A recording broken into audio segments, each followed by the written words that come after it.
আগামী সোমবার হয়তো আপনাদের দরজায় আমি থাকবো না, আমার কথাগুলো আপনাদের কানে যেন থাকে।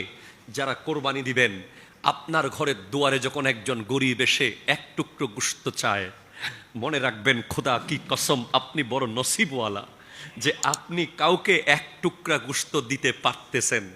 কারণ পৃথিবীতে এমন মানুষ আছে। আসসালামু আলাইকুম, আমাকে কিছু কোরবানি গোশত থাকলে দেন না, আমার বোন কোরবানি গোশত খেতে যাচ্ছে।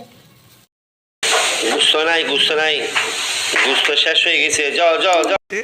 যারা কোরবানি করতেছে ঠিক, দেওয়ার মতো কোনো মানুষ নাই। এমন এমন জায়গা আছে লক্ষ লক্ষ টাকার পশু কিনছে, কিন্তু কাউকে দেওয়ার মতো মানুষ নাই। আপনার দুয়ারে যদি একটা ভিখারি, একটা গরিব গোশতের জন্য আসে, আপনি মনে রাখবেন এটা আপনার চাঁদ কপাল যে আপনার কোরবানি কবুল হওয়ার একটা বড় ওসিলা এসে গেছে। মনে রাখবেন পৃথিবীতে কেউ ব্যক্তিত্বহীন হয়ে জন্মায় না, প্রত্যেকটা মানুষের ব্যক্তিত্ব আছে।